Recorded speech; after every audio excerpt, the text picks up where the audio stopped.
Tell us more about phalloplasty.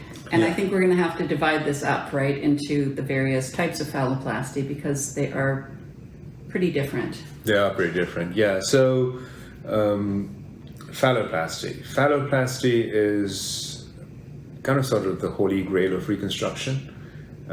How do we create a functional penis, looks like a penis, works like a penis, out of not a whole lot of tissue to begin with. So, I'm not going to talk too much about it, but there's metoidoplasty, which is where we take some local tissue around the hypertrophied clitoris, turn it into a small penis, but we can't really make a full-fledged penis from it. If we want to do a full-fledged penis formation, then we have to do phalloplasty, which is take tissue from another part of the body and then make a penis out of it.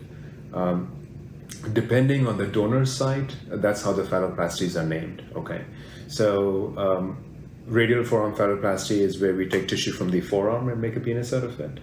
That is the most common type of phalloplasty done in the US.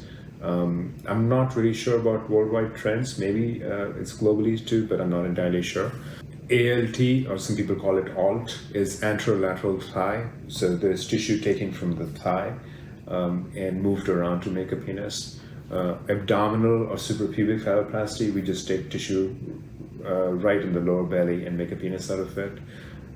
As well as MLD, which is you take one of your bird wing muscles, which is latissimus dorsi, and you can make a penis out of it. So the MLD phalloplasty as well as the radial forearm phalloplasty are always free flaps. That means we disconnect the blood supply and nerve supply at their donor site and reconnect it to some of the nerves and blood vessels here.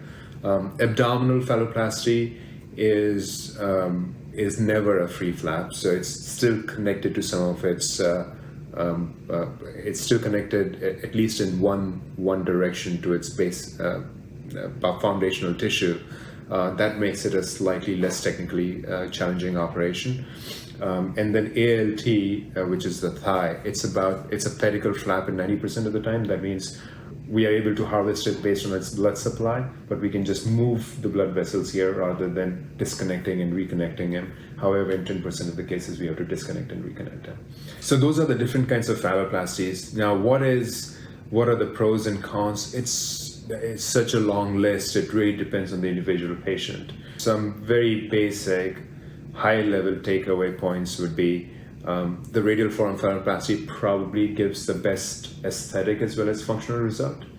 However, it does leave a big scar. We end up using 70 to 80% of the forearm tissue. It ends up leaving a big scar here, and that scar is visible even after very good donor site management and tattooing and things like that. So that is radial forearm phalloplasty.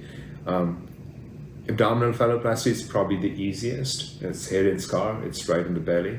And it probably has, the penis looks fine in terms of sensation. It probably has the least amount of sensation of all different kinds of phalloplasty, especially towards the top half of the penis. And then the ALT is also potentially a hidden site because it's from the thigh, unless you like short shorts, in which case it is going to be visible. The problem with ALT is the thigh can be very, very bulky. In most individuals, if we make a phalloplasty using thigh tissue, it's gonna look like a massive Coke can. So what we end up finding is that people have to be really, really skinny. And there's a pinch test that one can try and do yourself at home, or we can do it for you, to try and assess, try and predict if we were to do an ALT phalloplasty, how thick your penis would be. The ALT phalloplasty is, broadly speaking, has lesser sensation than the radial forearm phalloplasty, but better sensation than the abdominal phalloplasty. It has a higher rate of wound-related complications and a higher rate of flap-related complications, and we'll talk more about that than the radial forearm phalloplasty. It definitely has a higher rate of urethral complications than the radial forearm phalloplasty.